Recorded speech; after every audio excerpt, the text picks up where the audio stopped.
Hey, what's up guys? In this video we are going to be achieving a particular techno effect. It is used in the making of something called big room techno. Uh, Nowadays it might be known as Drumcode techno. Basically it's putting a reverb next to the kick, underneath the kick, sidechaining it and making it kind of big. And I'm going to show you how I would go about doing that. So I have a basic kind of techno pattern here. So I need to route that kick into a empty channel. So I'm going to insert audio track, right click, insert audio track. We have our kick thud, that is the sound in question. So I'm going to be soloing that. And I want to affect that by creating a new channel, going into the audio from. If you don't see that, click on the IO on the side here. Audio from 3, 4 a.m. kit. Boom, do that. And then you have this right below it, this little drop down. Open that guy up. And then we have all of our channels as available inputs. I'll just select kick thud pre-effects. That's cool. I'm going to solo that, and guess what we have? Whole lot of nothing. I actually have to hit monitor in first. I always forget that. When you make videos, you're trying to remember like a gajillion things at once, and my brain is silly. So let's add a reverb to this. Just this is as a sake of example for Ableton. You bring the wet dry up, and then you'd bring the decay time up,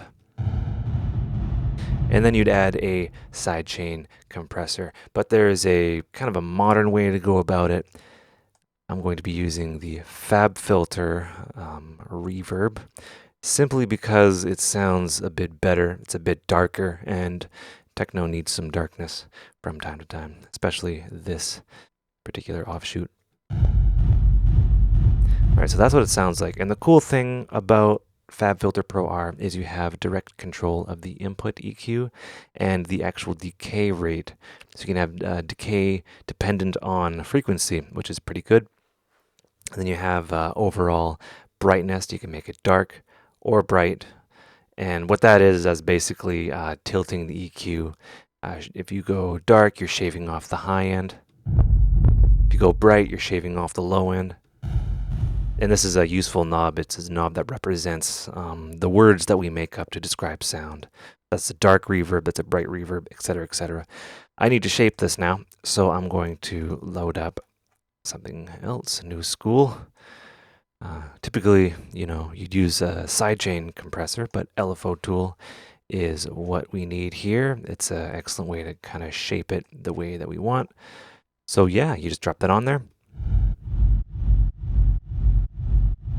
Right, so shaping it is a little bit tricky. Well, not tricky. You don't want it like hard, kind of like linear, kind of sidechain opening, because it sounds weird. You want it to kind of rise up. So you want it to like, I don't know, the word I want to use is sucking. It kind of sucks, pushes and pulls. I don't know. So yeah, you take that and you want to shape it, because in techno, this reverb channel that I created here is used as a bass, like a bass line, because it's made from the kick, so it's tonally equivalent to the kick, so there's no guesswork there. And what they do is they kind of bump up where the bass is on the kick. So I'll go post reverb, right? And then I'll insert an EQ 8. And we can make it brighter or darker or somewhere in between. We have really good control with Pro R. I can't get into this right now, but the default settings are pretty good. If the reverb is, if the kick is sounding weird, kind of like that, you're going to want to increase the space so it has enough time to ring out for the whole duration. Right? So that sounds cool, in my opinion. A lot of guys, they'll kind of shave off even more. And this adds like a low-end kind of rumble, which in context with everything else sounds like so. So it's just basically what techno is, and what house is just a bunch of filters, essentially. Yeah, but the trick is using a high quality reverb that you like. You don't have to use this one. You can use any one you want. The Ableton one, not quite up to par for this kind of production. I've found it's easy just to grab a reverb like this, experiment with other reverbs, other EQs to make your sound unique, because this is the sound that like goes on for the entire track. And also, what's really important is the correct ducking, side chaining. You can have it kind of quicker or slower, and you get a different vibe and feel when it's slower,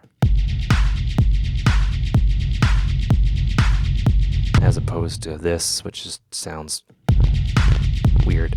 So yeah, you want to play around with this, you want to tweak it, you want to leave it, you want to come back. And from there, just for fun, I guess, you can add a compressor, post EQ before your LFO tool. And what this does, or you can even add a limiter if you want. And what this does is this adds, it squishes it together and makes it a bit more, I guess, cohesive. And yeah, I hope you guys enjoyed. Hope you learned stuff. Take care and have a good one.